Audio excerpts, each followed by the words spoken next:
Continuing coverage now on a help team investigation that started in January. That's when we learned of a court decision that cost hundreds of military spouses their property tax exemption. Our reports, together with a lot of advocates, resulted in proposals in Lansing to fix the problems, and the legislation is making progress.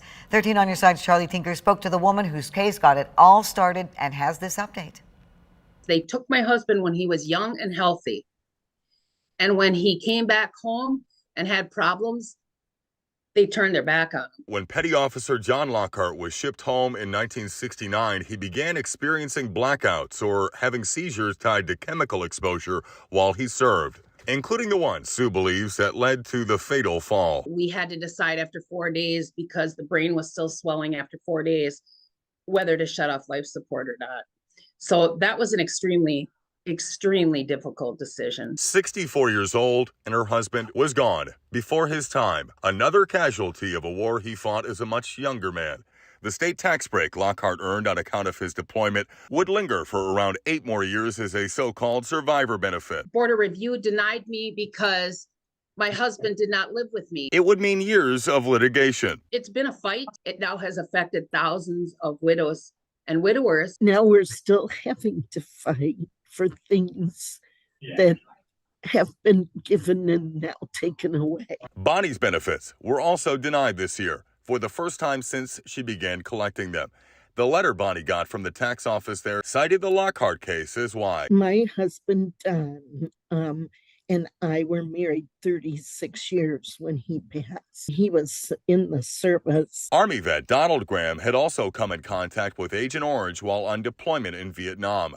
The permanent disabilities and post-traumatic stress disorder diagnosis that followed would carry into civilian life. I was his caregiver and advocate and nurse and everything that he needed. Her husband would spend his golden years on dialysis, requiring full-time, round-the-clock care. I stayed for 6 more years.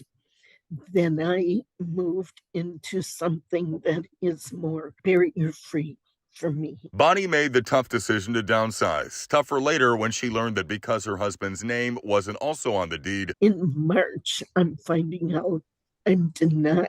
The exemption the couple got for around 10 years would be going away. I didn't even know was coming.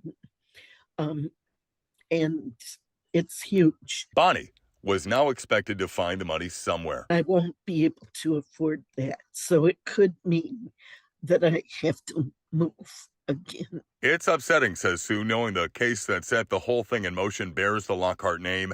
She's part of a group of other surviving spouses along with Bonnie, keeping their fingers crossed state lawmakers act urgently. It's an absolute slap in the face to think that they gave so much and now so much is being taken from them or their surviving spouses. Charlie Tinker, 13 on your side.